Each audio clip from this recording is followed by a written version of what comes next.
How can you create a movement with your marketing? You know those brands that just get their customers so impassioned, they're just so engrossed, they're just for the brand. And I saw a guy the other day, literally his shoulder was hanging out the side of, or his elbow was hanging on the side of his truck. He had a Harley Davidson tattoo on his arm. And I thought, well, that's a successful brand right there, right? When your customers are actually tattooing your logo on their arm, something is going on. So how do you create a movement with your marketing? Here's one way to do it.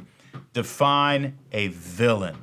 What is your brand against? People get unified around a villain. You know, there's nothing to make a story make more sense or get people in a cinema more attracted to the story than defining an actual villain. When that bad guy comes on screen, everybody's unified in the story to take that bad guy down.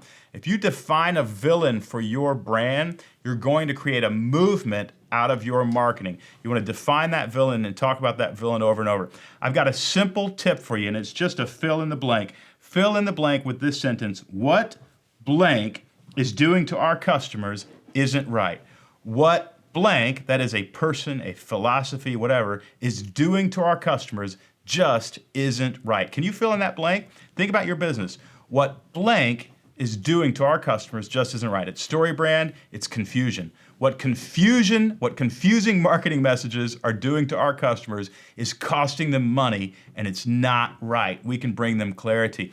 And you get this idea of like people are fighting confusion when they come to StoryBrand because they know if you confuse, you'll lose.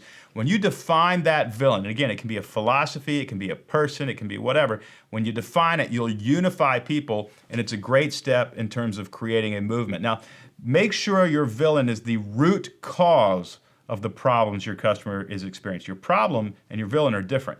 Your problem or what your customer is experiencing, the villain is the root cause of those problems. Here, a simple tip, what blank is doing to our customers isn't right. If you can fill in that blank, you're gonna be a long way to creating a movement out of your marketing.